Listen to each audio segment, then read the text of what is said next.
प्यारे brothers and sisters, तो आपका स्वागत है मेरे यूट्यूब चैनल में। आज हम नया टॉपिक लेकर के आए हैं। ईसीजी की रिपोर्ट हम कैसे देखेंगे और इसकी बीमारियां कैसे पता करेंगे। बहुत ही आसान भाषा में समझेंगे कि P Q R S T जो वेव होती है कैसे इरेगुलर होती हैं, इनके बीच की दूरियां कैसे होती निकाली जाती हैं। और जो सबसे पहले हम ये जानेंगे कि ईसीजी है क्या, क्योंकि हम शुरुआत से जब पढ़ेंगे तो आसानी होगी आगे समझने में। सबसे पहले हम ये जानेंगे कि ईसीजी होता क्या है। ECG, electrocardiogram. The ECG is a technique used to measure heart activity. ECG ऐसी प्रक्रिया होती है जिसमें हृदय की गतिविधि को देखा जा सकता है। इसमें कुल 5 तरह की जो तरंगें होती हैं वो चलती हैं। पहला नाम है P wave, Q wave, R wave, S wave और टी वेव। इमेज में आपको दिख ही रहा होगा कि P Q R S T किस तरह से दर्शाया गया है। अब हम इसी को डिटेल में करेंगे। P Q R S T wave को हम डिटेल में करेंगे। पी आर के बीच की दूरी को, ये जो आपको दिख रही है पी और ऊपर दिख रहा है आर, इसके बीच की दूरी को पी आर इंटरवल बोलते हैं। और जो एस और टी के बीच की दूरी है उसे एस टी इंटरवल बोलते हैं। P wave is formed when the atrium of the heart contracts. हृदय के अलिंद सिकुड़ने पर पी वेव बनती है, यानी कि जब हृदय की जो एट्रियम है जब कॉन्ट्रैक्ट होती है तो पी वेव बनती है।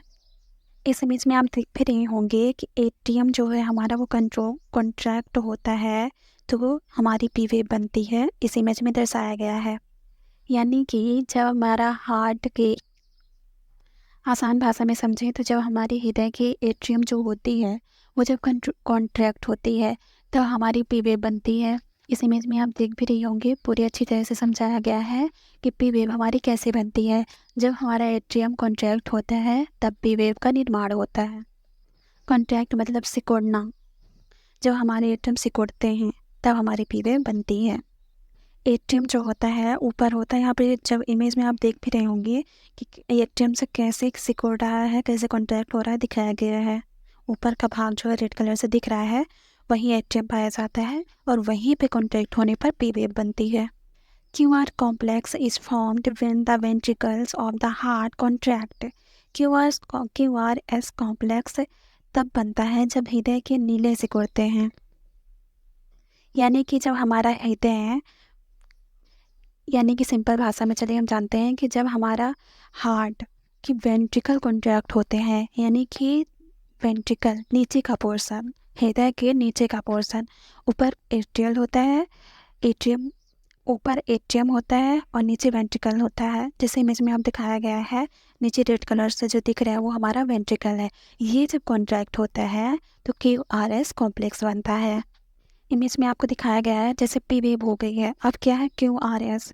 तो क्यू आर एस कब बनता है, जब हमारा वेंट्रिकल कॉन्ट्रैक्ट होता है, जब हमारा वेंट्रिकल सिकुड़ता है तब क्यू आर एस का निर्माण होता है। आगे देखेंगे T wave. T wave is formed when the heart relaxes. हृदय के रिलैक्स होने पर टी वेव बनती है,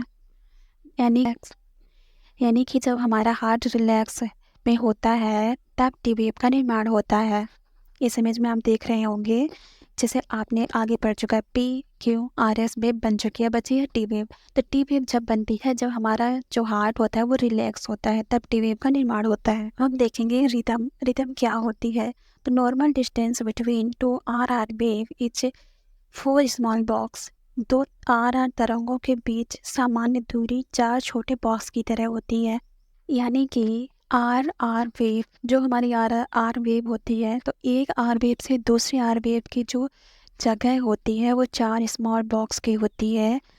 इस इमेज में आप देखेंगे कि जैसे मैं जूम करके दिखा रही हूँ, इस इमेज में आपको देख ही रहेंगे जो आर और आर के बीच की दूरी है तो उसमें 4 बॉक्स बने हुए हैं छोटे छोटे से, ये होते हैं 4 बॉक्स। आर के बीच की दूरी अगर इससे ज़्यादा हो जाए, हमेशा आर वेव के बीच की दूरी 4 बॉक्स की होती है हमेशा। इससे आप धड़कन को पता चल सकता है कि आपकी जो धड़कन है, जो आपकी रिदम है वो सही है। अगर 4 बॉक्स की जगह है तो आपकी जो रिदम है वो सही है। Irregular rhythm. अब हम जानेंगे कि इरेगुलर रिदम किसे बोला जाता है। तो ट्रैकीकार्डिया, जब हृदय की गति बढ़ जाती है तब इसे टैकीकार्डिया कहते हैं। यानी कि जो हमारी आर वेव्स थी उसके बीच की जो दूरी थी तो 4 बॉक्स थी, अगर उससे कम हो जाए मतलब 1 बॉक्स 2 बॉक्स के आगे ही आर वेव आ जाए तो इसे इरेगुलर रिदम कहते हैं। और जल्दी जल्दी आ रही मतलब हृदय की गति बढ़ गई है तो इसे टैकीकार्डिया बोलते हैं। आगे हम देखेंगे ब्रेडिकार्डिया। इसमें क्या होता है कि हमारे हृदय की गति कम हो जाती है, इसे ब्रेडिकार्डिया कहते हैं। अब हम जानेंगे कि पी वेव बनती कैसे। जैसे आपने पीछे पढ़ा भी था कि एट्रियम के कॉन्ट्रैक्शन से हमारी जो है तो पी वेव बनती है। पी वेव की जो दूरी होती है वो 2.5 से मतलब कि 3 स्मॉल बॉक्स की होती है। यदि पी वेव की दूरी बढ़ जाए तो इसे लेफ्ट एट्रियम एनलार्जमेंट कहते हैं। यदि पी वेव की ऊंचाई बढ़ जाए तो इसे राइट एट्रियम एनलार्जमेंट कहते हैं। यानी कि जो पी वेव की जो स्मॉल बॉक्स होते हैं उसकी वो लंबाई बढ़ जाए, स्मॉल बॉक्स ज़्यादा हो जाए लंबाई में, यानी कि जो हमारा पी वेव है उसकी जो ऊंचाई है 2 या फिर 2.5 स्मॉल बॉक्स की, वो ज़्यादा हो जाए तो इसे राइट एट्रियम एनलार्जमेंट कहते हैं।